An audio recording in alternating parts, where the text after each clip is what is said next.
Hello sir. Hello, ನಾನು ನಿಮ್ಮ bank manager ಮಾತಾಡ್ತಿದ್ದೀನಿ. 5 ವರ್ಷದಿಂದ ನಿಮ್ಮ ಅಕೌಂಟನ್ನು ಅಬ್ಸರ್ವ್ ಮಾಡ್ತಿದ್ದೀವಿ. ಲೋನ್ ಆಫರಾ? ಕ್ರೆಡಿಟ್ ಕಾರ್ಡ್ ಲಿಮಿಟ್ ಜಾಸ್ತಿ ಮಾಡಿದ್ರಾ?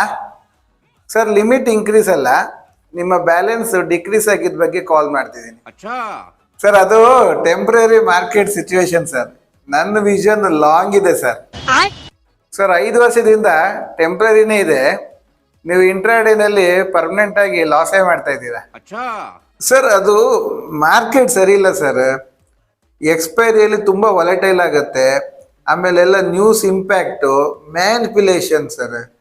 ಮಾರ್ಕೆಟೇ ಸರಿ ಇಲ್ಲ ಸರ್. ನಾವೊಂದು ಹೇಳ, ಮಾರ್ಕೆಟ್ ಮ್ಯಾನಿಪ್ಯುಲೇಷನ್ ಮಾಡೋದಲ್ಲ, ನೀವು ಸ್ಟಾಪ್ ಲಾಸನ್ನು ಇಗ್ನೋರ್ ಮಾಡ್ತಾ ಇದ್ದೀರಿ ಅನ್ಸುತ್ತೆ. ಅದೇ ಪ್ರಾಬ್ಲಮ್. ಬ್ಯಾಂಕ್ ಮ್ಯಾನೇಜರ್ಗೆ ನನ್ನ ಟ್ರೇಡಿಂಗ್ ಹಿಸ್ಟ್ರಿ ಗೊತ್ತು. ಆ ಟ್ರೇಡಿಂಗಲ್ಲಿರೋ ನನ್ನ ಇಂಟ್ರೆಸ್ಟ್ ಬಗ್ಗೆ ನನಗೇ ಗೊತ್ತು. ಇವಾಗಲೇ ಟ್ರೇಡ್ ಮಾಡ್ತೀನಿ, 5 ಲಕ್ಷ ಪ್ರಾಫಿಟ್ ಮಾಡ್ತೀನಿ, ಬ್ಯಾಂಕಿಗೆ ಡೆಪಾಸಿಟ್ ಮಾಡ್ತೀನಿ, ಮ್ಯಾನೇಜರ್ಗೆ ನಾನು ಯಾರಂತ ತೋರಿಸ್ತೀನಿ. ಏನಂದೆ? ಇನ್ನೊಂದ್ಸಲ ಹೇಳು. ತೋರಿಸ್ತೀನಿ. ಇದೊಂದು ಬದುಕಿ, ಇದೊಂದು ಜನ್ಮವೇ, ಎಂತಹ ದುರ್ವಿಧಿ, ಇದೆಂತಹ ದುರ್ವಿಧಿ.